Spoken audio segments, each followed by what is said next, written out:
afternoon. Good afternoon, ma'am. What's your name? I'm Patricia. I'm going to ask some questions on haircutting. How often do you have a haircut? I wish I could say once in a fortnight, but no, my hair doesn't really grow that well. I guess once in 3 months or so. Do you like going to a hairdresser?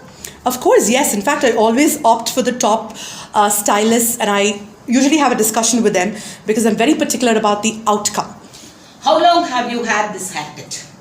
Well, I decided to have, because I have a round face, I thought because I have baby hair, a cut like this with the curls falling over my face would complement my look.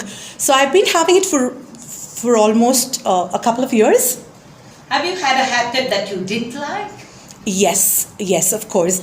Recently, I had a haircut at the Tony and Guy salon, and I particularly spoke to the person in charge, and I gave them a very clear idea of what exactly I needed.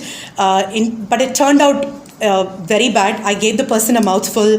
I literally drove the person. I literally drove him up the wall because I was hysterical, and I didn't really like the look.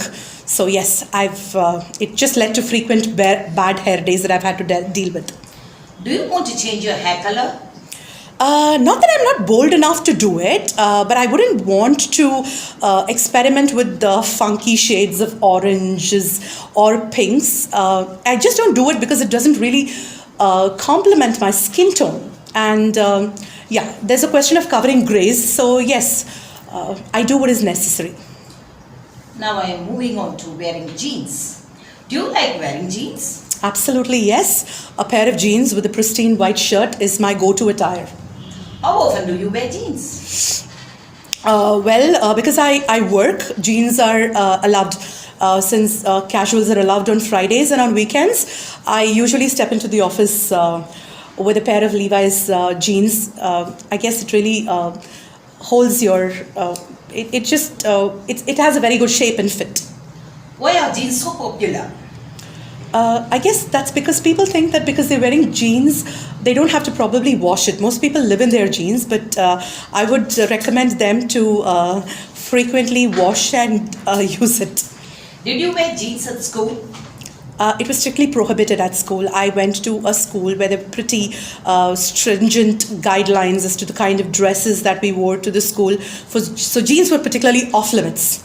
Would you buy an expensive pair of jeans? Of course, yes. I'm a shopaholic. I love to splurge. So recently, I knocked myself out with a pair of Levi's jeans. It cost quite a fortune. Burnt a hole in my husband's pocket. But he's pretty chivalrous and very generous. So I got away with it. This is about voice. Are there any situations when your voice changes?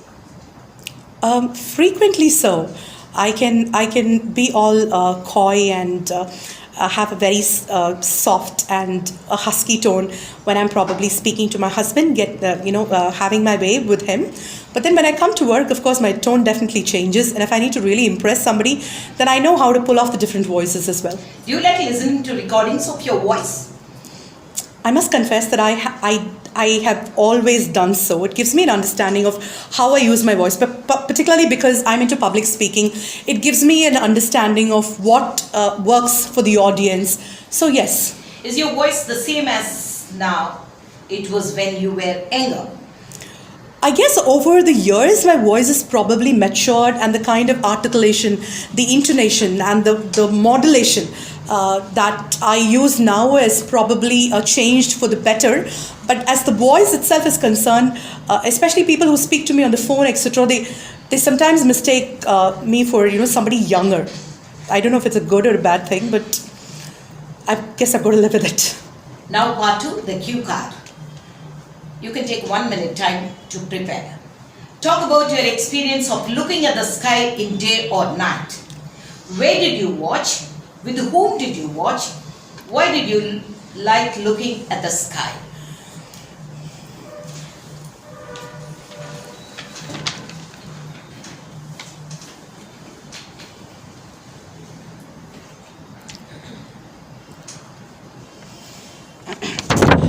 Well, it's pretty interesting that you've asked me to speak about this because I, for one, have have always been fascinated with the nature and the environment, and I love looking into the clouds, particularly during the day as well as in the night. But there is this one occasion when I enjoy this activity to the T, because I was in standard 10, and as part of our assignment, a project that we had to submit, we were learning about Galileo and how he found his way through the stars, etc. So we had a stargazing project that was given at school. So for this, I needed certain equipment, and coming from a normal, upper middle class family, I did not have the resources that one would usually associate with stargazing. So it was at this point in time that my uncle, who lived in the United States of America, he out of the blue, he gifted me with a telescope, and it was by sheer coincidence, and my joy knew no bounds, because when the telescope came up, I set it up on the terrace. I rounded up a few of my friends, my neighbors, and of course my classmates, and we set it up on the terrace, and we would just stargaze into the night. And for me, it's an activity that I really enjoyed, because I could understand that there's something more in this universe beyond us, and just to see the vast expanse of the skies in all its glory, with the multiple stars and the moon and all that, was absolutely amazing. It brought a sense of stillness and a calmness in me. There was an aura to it that I went back even after the project. We were supposed to record our findings, and when I finally submitted it to my geography teacher, the comment that she gave was, rather than the scientific facts, she said my project was a lot more philosophical, because I was just taken in by the grandeur of the skies. I was able to get to my roots of spirituality as well, because I could understand that God was way beyond whom we actually think he is, because he has the power to create something so beautiful. So yes, even today we do this activity as a family, that once in a while by a Friday night or so, we just set up a table at the terrace, and we do a bit of stargazing and have a romantic dinner. Now, part 3, the detailed discussion. What do you think fascinates humans about outer space? I think it is that belief that there is something out there in the unknown that we've still not mastered, that we still don't really know. I think that is what fascinates people, and that is why there is more of exploration into outer space. Do you think that's why some stories about space travel have been so imaginative? Because every person has a take on its own, and somewhere down the line, I think we're still trying to find other living beings on other planets. So it's not unusual for people to cook up stories solely based on their imagination. How do you think people's attitudes towards the space exploration have changed since the first moon landings? With the gigantic strides that we've made in space research and technology, I think we now have the resources to venture out into the unknown and actually see for ourselves what has happened. So basically that has facilitated new projects being taken up to understand what lies beyond. To what extent do you think governments will continue to fund projects in search of life on other planets? Well, one government is competing with the other to make a mark for itself. Recently, we saw what happened in the news with our own mission from the ISRO. So I think we are all there trying to get ahead of the other countries. So it's only going to intensify the competition to make a mark. It will only intensify in the future. Do you think money spent on space exploration is a complete waste? Absolutely not. Without exploring, people do not grow as individuals. We don't grow as humans. So I think it's a worthy investment with which people should support, and the governments should continue pumping funds into. How can humans benefit from space research in the future?